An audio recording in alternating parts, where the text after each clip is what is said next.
My name is Lindsay Lee Hobson, and I work with organisations to elevate their emerging leaders and create the ultimate next generation of leadership. I also founded the Learning and Development Collective, where driven and passionate L&D professionals come together to exchange innovative ideas, trending topics, and the best suppliers for their training calendars. And today I am hanging out in the Metaverse with a good friend of ours, Ewing Gillaspy. Ewing, welcome to your Topia platform, which is where we are today for the upcoming US L&D conference. How cool is this? Hey, thanks, Lindsay. It's great to be here. It's good to see version 2 of what you pulled together the first time around. Oh, I'm so excited to be doing this again with you because the first conference, for a lot of our forum members and a lot of our attendees, it was the first time they'd done anything like that. For a lot of them, it was the first time it was they were in the Metaverse, and just quietly, about 6 weeks before we pulled off the conference, I thought the Metaverse was a video game. And it was in our first interview, you and me together, where you actually explained about Web3 and the Metaverse and the place it holds for L&D professionals. And we're coming back for a second round, which is pretty exciting, but what's been happening on your front? We'll get into the conference in just a minute, but Topia, since our first conference, has been through a few iterations and has some new and exciting things coming up. So tell us a little bit about what's been happening in your world. Well, there's actually a few members of your first event that have become customers. One of them in particular that's intriguing to me is a quick service restaurant chain that has 1,500 store managers and a really troublesome time with training them as part of onboarding and new manager orientation. And they've built a metaverse layer to do that now. And they say, we're ready for shutdown. We're ready for slow times. We're ready for busy times. We feel like we now can reach all of our managers in a playful way. And that was really awesome that we went from a L&D conference that your brainchild was just like, hey, I want to do this thing, to someone is training new managers the moment they walk in the door on platform in a matter of less than 60 days. That's pretty awesome. So big thank you to you and your audience in Australia. And I understand that they've been beating the door down to have it in the US as well.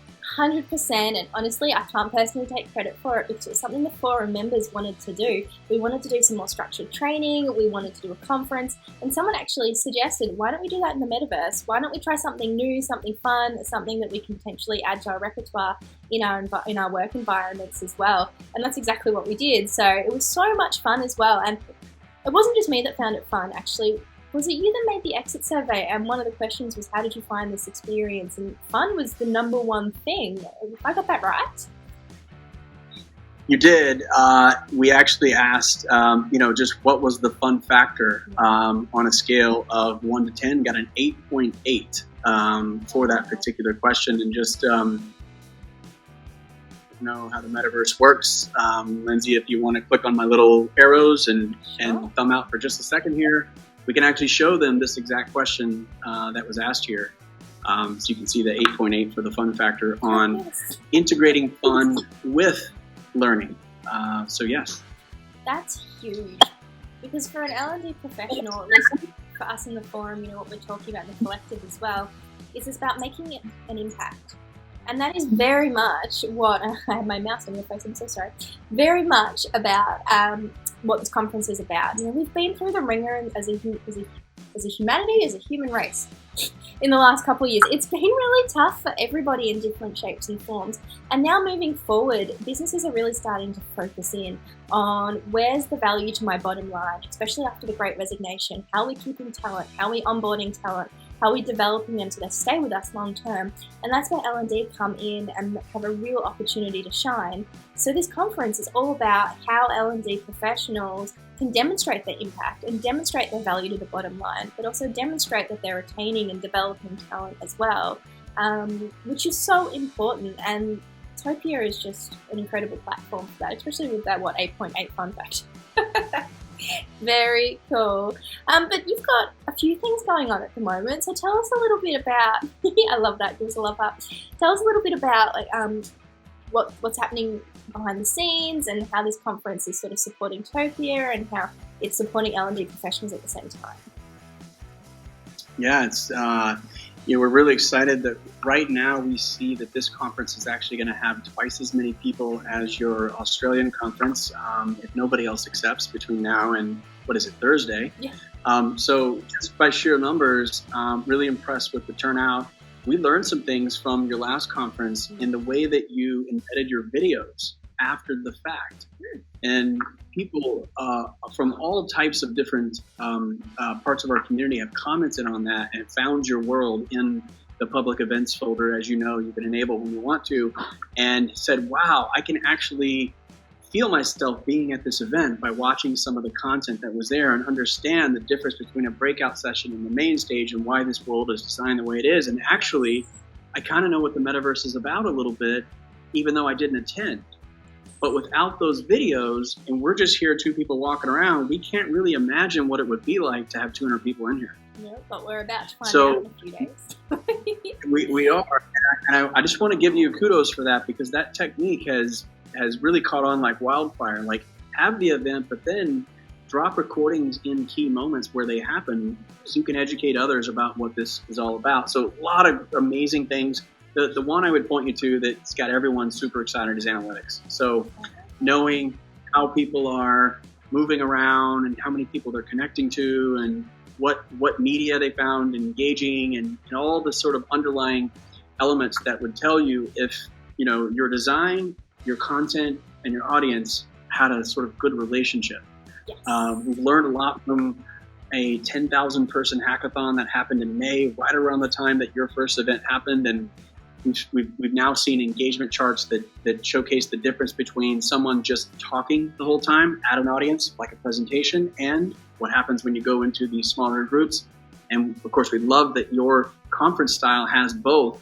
And we've come to believe more and more that this is a really key element of some of the things that you should think about as a metaverse or an event producer or a demand gen marketer or wherever part of the organization or learning and development leader, is how do you get people to have bite-sized interactions with each other and then roll up and come together as a larger group, which really gets both utilities out of the product within one experience. And those are the events that have NPS scores over 70 like yours did in May. Yeah, absolutely. And like you mentioned, the attendees of the first conference loved the agency, and that was one of the things that they could take away for their own businesses. And you mentioned, the company that's turned it around in 60 days with their onboarding process and their training with their managers.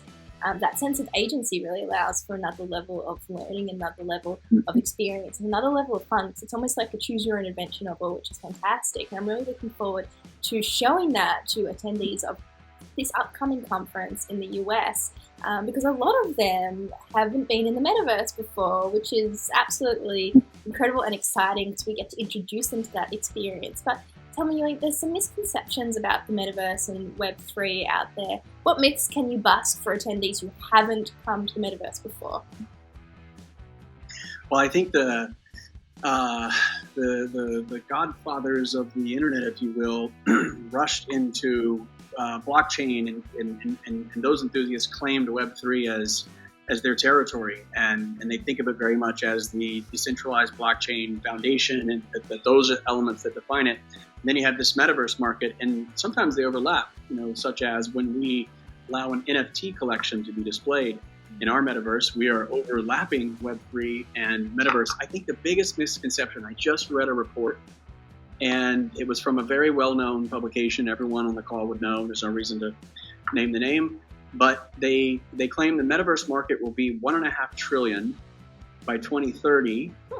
And in their pie chart, it assumes that all of it is 3D, which means that's the only thing that they're actually tracking. So AR, VR, and one other variation thereof. And what I realize is they're not tracking what we do because they don't necessarily consider this the metaverse. We think of the metaverse as having a human social connection layer integrated into the internet.